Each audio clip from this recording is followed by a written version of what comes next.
Hey, what's going on, guys? I just wanted to start a YouTube channel. Not to claim that I'm a reporter, not to claim that I'm first with anything. I have no sources. I have no desire to tell you that I'm, this guy that has all the answers. I'm just a fan. I'm a fan of the Cowboys, and I just came on here to talk to other fans of the Cowboys and probably some Eagles fans because I'm sure they will be in here. And chances are nobody ever sees this video. So, I got tired of arguing with the same three people on my Facebook, so I figured I'd take it, to YouTube and see what happens. So I'm just here to talk about a few things, things that I see, things that I notice, things that I see other people talking about. Figured I would jump on here and see what happens. As you can see, I got my uncle Jerry and my brother Steven here, and we're just gonna talk some ball today. And hopefully, you guys jump into the comments and let me know how my analysis is garbage and I should never post another video again. But I really got this idea to post this video today because of the rigged NBA draft lottery. It took me right back to the Luka Doncic trade. And I honestly believe that as Cowboys fans, I think that we should probably be thanking Nico Harrison for trading Luka Doncic. Now, you might be a Mavs fan like I was, and you might be still pissed about the trade. Maybe you're not because you're getting Cooper Flag now. Who knows, how everybody feels about it. Everybody's got their own opinions. But I think as Cowboys fans, we should be thanking Nico Harrison because I believe Jerry saw an opportunity. I believe Jerry saw an opportunity to not be an idiot, to show the world that he's not the worst GM in Dallas. And I'm not going to lie to you. I think he had a really good offseason, and it's okay. It is okay as Cowboys fans to give Jerry his props and tell him what a good job he did this offseason, because maybe the quality, wasn't there, but the quantity was. He was a lot busier than he was in any other offseason that I can remember being a Cowboys fan. He still did some bargain bin shopping, but he also made some really good moves. I don't hate the Kenneth Murray move. I don't hate the Jack Sanborn move. There's a lot of things that he did this offseason. And in the draft, man, I'll be the first to tell you that I was not thrilled to take Tyler Booker in the first round. But looking back at it, we could have taken Tet. He wasn't there. We could have reached for Matthew Golden or Emeka or Luther Burden or somebody like that. There was no trade down partner, so they took who was best available on their board. That happened to be Tyler Booker. It's not a bad pick. I mean, he's never going to be Zach Martin, but he's a damn good football player. He's a dog, and that's what we got out of him. Revel in the third was, an amazing pickup. I mean, every mock draft every mock draft I saw had him going late first, early second. So to get him there in the third is a really good thing. As a Raku in the second, I think getting Dante Fowler this offseason, I think was really good. Was a really good pickup. I think he's going to have a good season, but I don't think that he'll be here long term. I think it's a 1-year deal, and he's going to be gone after this year. And I think Ezra Raku, across from Micah Parsons, will be a killer tandem for years to come. I mean, the kid can play. He can really play. So I got a few things here that I want to talk about. Like I said, I think I don't know that Jerry would have traded for George Pickens had Nico not traded Luka. And I could be wrong. Maybe that was Jerry's plan all along. Was to get a wide receiver 2 in here via trade. I think he would have taken Tet McMillan, and we would have had, a wide receiver on a rookie deal for 5 years. It would have been cheaper. We got to pay George Pickens if we want to keep him. That's fine. But we gave up a third for him. We'll probably get maybe a third, probably a fourth if he decides to leave next year. So it's not that bad. And my thought process is we're just going to pay him. If he's the player that we think he's going to be, I think we're going to pay him. I think he's going to stay here long term and be across CeeDee Lamb, and I think we're going to have a killer duo for the next 4 to 5 years. With that being said, um, it's okay as Cowboys fans, and you know as well as I do, the national media, the everybody out there will crap on the Cowboys, will crap on Cowboys fans, no matter what. We could have a 12-5 team, we could have a 7-10 team. They're gonna crap on us the same. We've been conditioned to hate being Cowboys fans. We've been taught to hate Jerry Jones and hate Dak Prescott and hate all these people. That's not the way I see it. Jerry has brought some stuff on himself. Steven has brought some stuff on himself. But I think it's time to start being proud to be a Cowboys fan again. And I don't think that's a bad thing, Like I said, you're conditioned by the media and by other people to hate this team, to hate your team. Don't do that anymore. Be happy to be a Cowboys fan. Be thrilled to be wearing a Cowboys jersey, because I think the future is I think it's bright, and I could be drinking the Kool-Aid, and that's fine. That's fine. I have no problem with that. I could be eating crow at the end of the season, but I'll still be here wearing my Cowboys jersey, so that's fine. Going back to the team, this new look offense that we have. Obviously, Jaden Blue is not going to be a Saquon Barkley type difference maker, but having that explosive back in the backfield is something that we haven't had in quite some time, and I think that opens up the door to do a lot of things for the offense, especially now that to me, the best seasons that we've had in recent history is CeeDee Lamb and Amari Cooper and Ezekiel Elliott. When we've got two explosive wide receivers and a good run game, that was when we were at our best. And we haven't had that other explosive wide receiver. So this offense looks like it's going to be 10 times better than what it was last year. And Dak coming back healthy, I know he wasn't, even when he played last year, he wasn't his best self, and that's fine. I think he's going to come back stronger this year and play up to his potential of that MVP caliber player that we saw 2 years ago. And you give him some weapons, man. I mean, Brandon Cooks, that's fine. That move is fine if you make it 4 or 5 years ago. Brandon Cooks was not the same 1,000-yard receiver that he was, So you add George Pickens into this mix, and you forget, I look at wide receivers like cornerbacks. I think you want your wide receivers and your cornerbacks to have a little bit of crazy to them, to have a little bit of, that confidence, man. You got to have that to play those two positions. You got to be a little crazy. And most of the best receivers in NFL history are that way. So, I can't much blame Pickens for acting out when he's got people overthrowing him. The quarterback play that he's had since he came into the league. Did he have Roethlisberger for the first season? I think he did.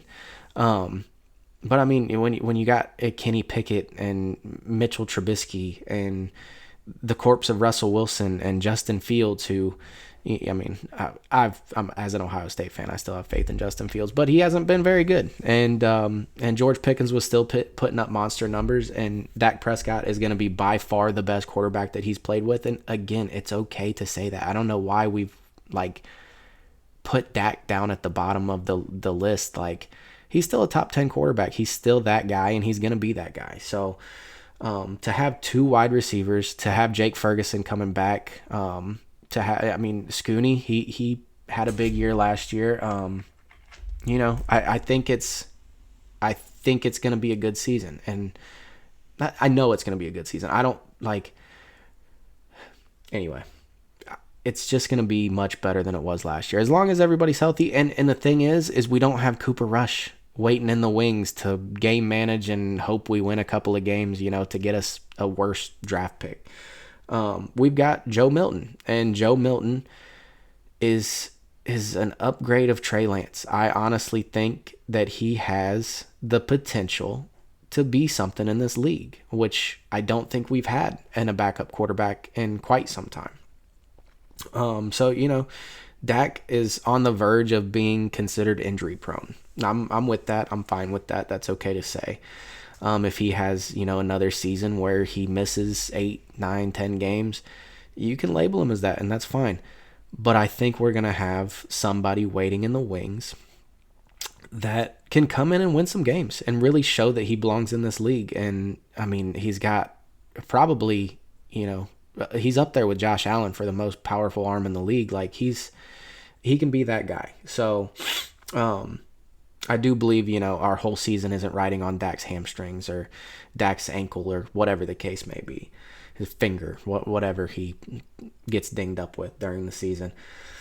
And there's another thing that I don't think enough people talk about. I'm not in any way comparing Dak Prescott to LeBron James, so don't jump in my comments and talk about what are you talking about, Dak Prescott on the same level as LeBron James. No, he's not. He's I think he's a top 10 quarterback in the league. I'm not saying he's as talented as a Patrick Mahomes or a Joe Burrow, but one thing that he is a Walter Payton Man of the Year. And Dak knows how to keep everybody under control. I mean, Ezekiel Elliott, when he came into the league, he was getting into trouble. He was doing things that, I think was overdone because he was a Cowboy, but he wasn't, the perfect poster child. And Dak took him in and became his best friend, and you never heard about Zeke getting in trouble after that. So I really think that that's something that doesn't get talked about enough, that Dak will be able to maybe not control George Pickens, but, I think he's going to be able to tone it down a little bit. And like I said, you need to be a little bit crazy to play that position, and that's fine. But I think Dak will take him in, be that big brother for him, and I think that that's going to, make a huge difference. And I'm looking forward to seeing that.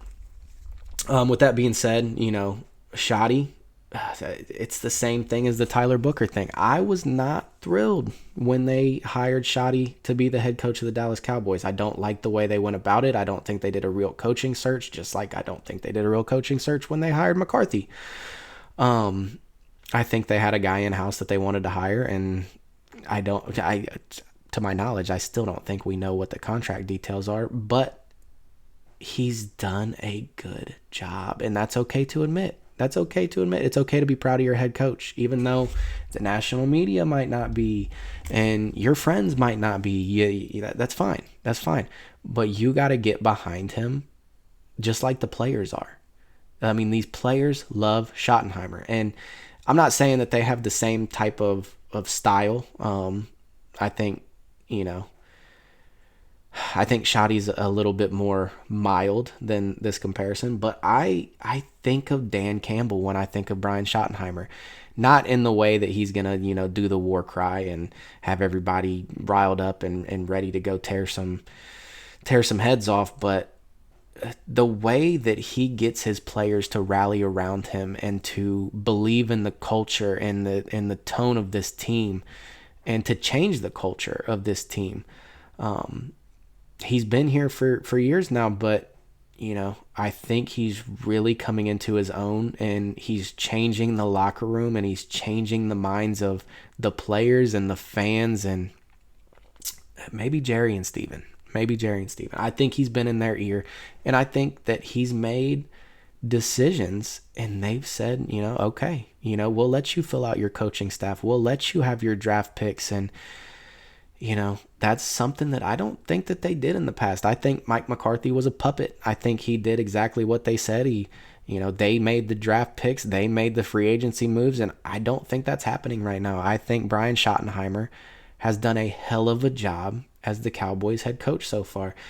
And he hasn't coached a single game yet. I'm not saying that he's going to come in and be, the best coach of all time. I'm not saying he's going to be an Andy Reid, whatever. Like, I'm not saying that, but I am saying that I believe in him, and I believe in what he's saying. I believe in what he's preaching, and I think the team does too. And I think that in itself is just going to be a huge difference in what we had last year.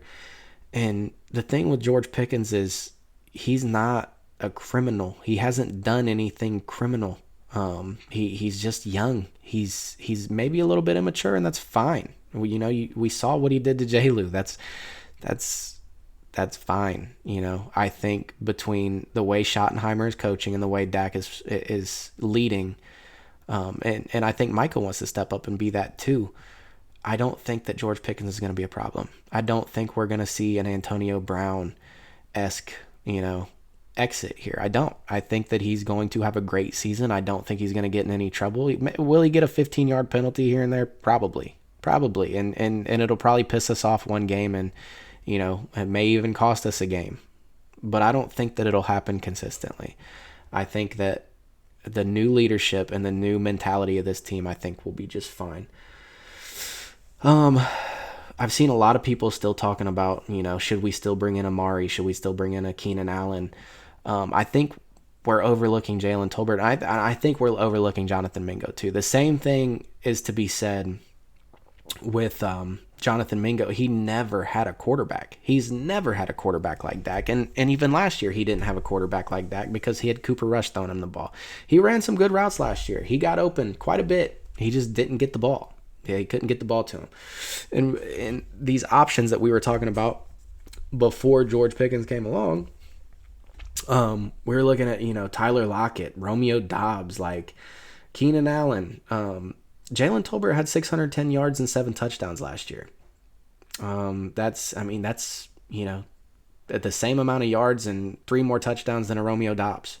That's the same amount of yards and 5 more touchdowns than a Tyler Lockett. And I don't know how many people were talking about Tyler Lockett, just the connection with Shoddy or whatever.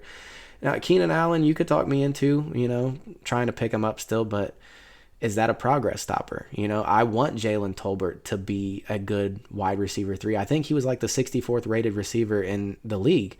Now, that's a low-end number 2, but that's a high-end number 3. Like, if you would have told me that Jalen Tolbert, Jonathan Mingo, and a Kevontae Turpin, and maybe even a Trayshawn Holden was going to be your wide receivers, 3, 4, 5, and 6, I think we all would have been okay with that. We just needed to upgrade that number 2 wide receiver. So I don't see a point in bringing in Amari and Keenan Allen on a 1-year deal. I don't even think they want to come here because they're not going to get the touches that they want to get another contract.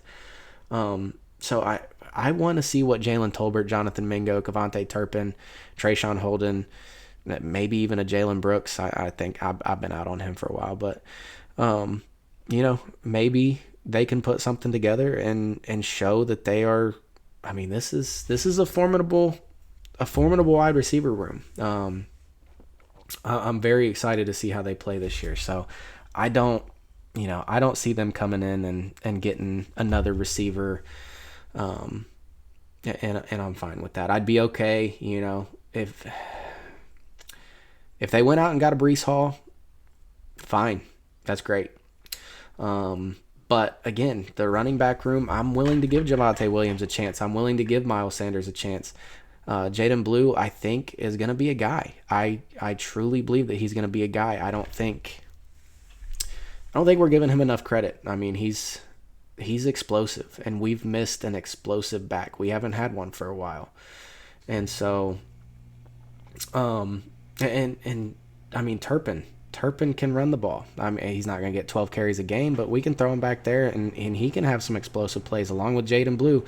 And then you got, Phil Maffa might make this team, and he's a bowling ball, So, and then you got Hunter Lipke. So I really think our running back room is pretty good right now. I'm not going to poo-poo Javonte Williams or Miles Sanders until, I think Miles Sanders played a decent stretch of football down the stretch last year. I don't think he was as terrible as people make him out to be.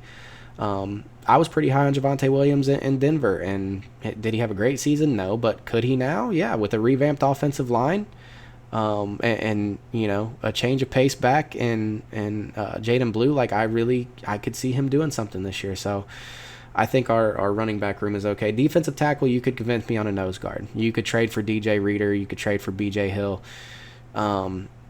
We could go out and we could grab a veteran nose guard, and I'd feel really good about this defensive tackle room too, because I think Solomon Thomas was a solid pickup. I think Osa coming back is really good for our team. So I'm not as concerned about about the defensive tackle room as some people are, but I think a veteran nose guard that could, Jay Toya is a 7th-round pick, and I'm not putting a bunch of faith in him. Mozzie Smith was a 1st-round pick, and I don't put a whole lot of faith in him. I think he's serviceable. I think he's a starting caliber player. We just need to see it more, and I hope for some growth this year in Mozzie and Jay Toya and King Basate, whatever his name is. You never know. You never know. He may come out and turn some heads in training camp. He may, get a roster spot. You never know. So, yeah, I think it's going to be – I think our D tackle room's pretty good. As far as getting another corner, man, that's a place that you could convince me that maybe – I don't think we need Gilmore. I think we need a slot corner. Mike Hilton scares me a little bit, but he's a good tackler. He gets tackles for loss. I don't necessarily love him in coverage, so that scares me. But like an Asante Samuel Jr., go out there and get him. And I think this cornerback room is stout, man. You got Trayvon Diggs coming back midseason. You got Revel. I think he'll be good to start the year. Deron Bland can play the nickel, so if you wanted to get a Gilmore and have him play the outside, that's fine. But I do believe that they believe in Kyer Elam. I think they think that a change of scenery is good for him, and I do too. I mean, it's happened before where a player doesn't work out in one location, he goes to another location, and the coaching's different, the scheme is different, and Kyer Elam could win a starting spot, and that's fine. I hope he does. I hope he does great. I'm excited to see what he does in training camp and in the preseason. I'm really looking forward to it. You got Ferguson coming back. He's going to be healthy this year. Dak, he's got that chemistry with Fergie that Cooper Rush didn't have last year. So I don't put everything on Ferguson. I don't think he was healthy. I don't think he had good quarterback play. I think he could really come back and show us the player that we thought he was going to be. I think he's a Dalton Schultz-esque player. I don't think he's going to be, a George Kittle or a Travis Kelce. Obviously, he's not going to be those two things, but I don't think he's a bum either. I think he's going to be an above-average tight end for us, and, going into next year's draft, maybe we draft one. That's fine. But I do believe that Jake Ferguson coming back is going to be, a huge – he's going to come back healthy, and he's going to come back with a healthy Dak Prescott, and, those seam shots are going to be there with George Pickens and CeeDee Lamb, and those seam shots are going to be there, and Dak's going to hit them. Dak, I believe in Dak. The young offensive line, Terrence Steele is going to be better this year. I think with Clayton Adams coming over, I think a new scheme and a new, a fresh start for everybody. And our offensive line is so young, man. They got so much room to grow. I'm not giving up on Tyler Guyton. Give him one more year. On the offhand chance that we think he might be better suited as a right tackle, maybe you cut Steele next year, save some money, move Tyler Guyton to right tackle, and you spend another first-round pick on a left tackle named Tyler. You never know. So, I mean, I'm just not giving up on the kid. He's got the traits. Everything's there. Clayton Adams, I mean, Arizona had one good offensive lineman last year. They had Will Hernandez. And that team could really run the ball because of Clayton Adams. I think that him coming over is going to be a huge help. And I think we're going to have a really good, young, talented offensive line for years to come. I mean, I'm pretty sure everybody's been, Tyler Smith's about to get paid, so he's been in the league for a little bit. But, between Cooper Beebe and Tyler Booker and Tyler Guyton, we've got, they're all young, and there's plenty of room to grow, and I think they're going to. I think we're going to see a lot of growth out of that offensive line this year, and I think our running backs are going to eat because of it, and I'm excited for it. I'm really excited for it. I think that's about it. I think that covers it. I wanted to go live, but apparently when you start a YouTube channel, you can't go live. I want to see if I can get some people in this chat. I want to talk to you guys. I want to know what you guys think. Again, I'm not a reporter. I'm not here to claim that I'm, a professional football mind. I love the game of football. I love the Dallas Cowboys.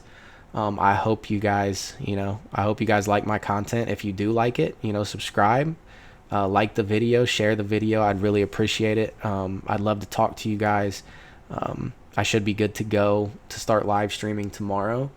And when I have time, I'm gonna hop on here. And when there's big Cowboys news, I'm gonna hop on here and hopefully get to talk to some of you guys. So please leave a comment. Let me know where you're watching from. Let me know, if there's something you want my opinion on, you want me to talk about. That's awesome.